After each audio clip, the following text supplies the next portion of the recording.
comment, like, and subscribe.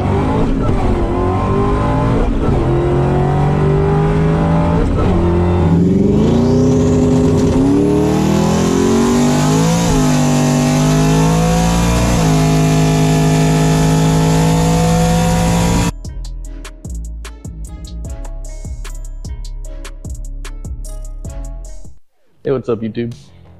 So today is Saturday, June the 15th, and I am getting the Mach1 ready to take back to the track. As you know, last time out I had the TTSaleen right here, which is back on street setup, and now I'm going to take the Mach just to give you a quick once over as I give you the track prep on it. So first thing I do is go in here, get my tire gauge, set the air pressure in the tires. On the front runners like to run like 38 pounds cold. On the back, because they're slick, so I start them at 17 pounds. I get to the track, see how it's doing. I'll typically run anywhere between 14 and 16 pounds cold. Then after the burnout, they'll go up about a pound or so and see what it likes. Just to try to get the best ET, I pulled the passenger seat out. Clearly I have the driver's seat still in it, and the back seats, they don't weigh much of anything at all. And I also went through and pulled fuel out, so I only have a half a tank of fuel. And I pulled the spare tire out, just little stuff like that. And then under the hood, I check the oil, make sure that's good. This is my brand new pulley, which basically I shredded last time, and a brand new belt. The other belt I had was a gator back, it had slots in it. This is the Continental green belt. You'll see it's all solid rib. Maybe that'll be better. And just to recap, the lower pulley there, that's a 4-pound lower, so it adds 4 pounds of boost. Previously, I was running a 6-pound lower. So ultimately, I was seeing about 25 to 26 pounds of boost before, but it was overspinning the blower going down the track. You can see in my video, the boost gauge consistently drops, and power shifting it drops more. At the end of the quarter mile, the last pull, it was making just over 15 pounds of boost. So I know that's why the mile per hour wasn't more than 137, 138. So my plan is, by slowing the blower down a few pounds and lower RPM in the blower, maybe it'll keep consistent boost. If it'll keep consistent boost over 20 pounds, this thing should run over 140 miles an hour and a quarter. And if I can get a better 60 foot, like at least a 150, 60 foot, this thing should run a 1020 to 1030. So we'll see how it does. Just wanted to show you a little bit of before I go put on the trailer. I went ahead and took the white letters off with the slicks. I just wanted a cleaner look.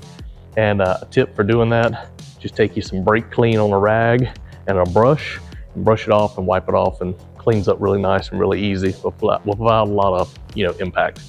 So stay tuned. I'll be taking the family with me tonight, going back to Rockingham. They have a good track, quarter mile, and I like the facility. So we're gonna go there and see the difference between the Fayetteville track I went to and the Rockingham. It's gonna be warmer today. It's gonna be in the 90 degrees today. So we'll probably get there, run later in the evening, like after 6 o'clock, and see what happens. Stay tuned.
Happy Father's Day. It is Sunday, June the 16th.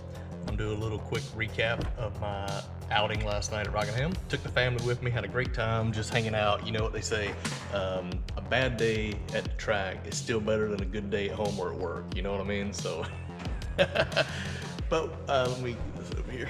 So long story short, I want to take the Mach back out since I changed the pulley and the belt and see if it would go any faster and hold boost. And I did something detrimental to my forward progress. And I was trying to lighten the car up as much as I could. So I took the spare tire out, I took the passenger seat out, and the problem was I drained the fuel so it was just under half a tank of fuel. And I have forgotten, because it's been a long time, my red 03 Cobra had the same fuel system, Division X fuel system, or 4, they're both the same, with the dual 400 liter per hour pumps, like 465s, whatever they are. And what I remember in my Cobra, on the street it was fine, but if you launched it and it had any traction, even though it's got the container for the fuel to stay in and not slosh out, those pumps pull so much fuel, it can actually run out of fuel. It can be sucking the sump dry, if you will. So in the Cobra, I had to run it over half a tank of fuel, like half to 3/4, and then it was happy. And I completely forgot, because it's been a few years since I ran the Cobra. I put the Mach1, it was a half a tank. By the time I made a few warm-up laps and then actually made a pass down the track, it was under half a tank.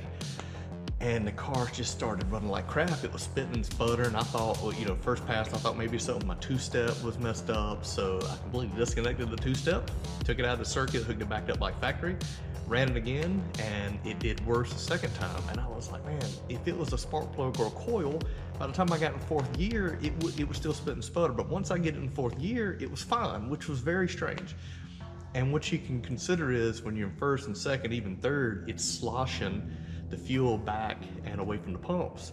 Once I got into fourth, it was kind of plain and level out, so it was able to suck up the amount of fuel that was in the bowl, and then it ran through the end fine. This morning, I'm literally editing this video that you're watching now, and I pulled up my footage, which is why I have all these cameras in the car, just so I can see the gauges. And my fuel pressure under boost should be close to 70, 80 pounds. And just cruising around or idle, it should be like 40, 43. And I noticed when I first initially stabbed the car, it goes up to 70 or 80, and every time the car bucks, you can see the fuel pressure drops back to like 40. So it sounds to me like one pump's getting fuel, one pump's sucking air, and it's causing a problem, drops fuel pressure, the car goes lean, it stumbles, and it comes back. So again, trying to go fast and get some weight out of the car, I basically destroyed my forward progress. I need to put more fuel in it. For next time out, I'll have at least 3/4 of a tank in it. And that way when I launch, if it throws the fuel back, it should still have enough to cover the bottom of the pumps. And yes, I've got them installed. They're all the way at the bottom. The socks are in the bottom of the little sump there. So I don't know, but just figured I'd share that with you. That's where we are. Hope you liked the video. It sucks because it's nothing but problems, but this is why it's called testing too. You try some things out, see if it works. I will tell you that even with 2 terrible passes, the car went 1130 the first pull, 135, on 1140 the second pull, 132. Clearly I short shifted even more in the second pull because it was spitting spinner so bad, and tried to run out on the end, but I could tell it just wasn't happy, and I wasn't even getting near to the shift points. But to have a car that runs with problems mid-low 11s, like, I mean, it's disappointing. Trust me, I was hoping to get a lower than 1040 pass out the car. But I will tell you this, by looking at the video, it looks like my boost is holding consistent over 20 pounds, which is all I was looking for. So now when I get the fuel part settled and figured out, hopefully I can now go back and figure out if it likes the two-step, if I need to walk it out on the clutch. The first pass, I tried to launch it at 2,500 on the two-step because I wasn't sure the track would take, and it felt like it bogged. I don't know if it was a combination of being too low and bogged and couldn't recover, or the fuel sloshing, but it bogged, and then it was kind of spitting, sputtering, and then went on. So the second pass, I tried to walk it out, and it started to go, and as soon as I laid into it, it started spitting, sputtering again. So just to give you some context on the videos. But let me know what you think. Comment, like, and subscribe. I'm gonna take the car back. I was hoping this morning, I reached out to Fayetteville Drag Strip to see if they're running today, but I don't think they're doing test and tune. The car literally is still on the trailer right now. I had the black truck in here, had to detail it yesterday. Don't mind that. But out here, because we got in so late, it was like 12:30 in the morning, I just left everything hooked up. So realistically, if I can just go put some fuel in it and we can go to Fayetteville today and try to make some passes and see if I was right. But because it's Father's Day, I think they're gonna be closed. So, you know, probably just gonna unload the car for now and we'll go back to the track at a later date. Hope you like the content. See you soon.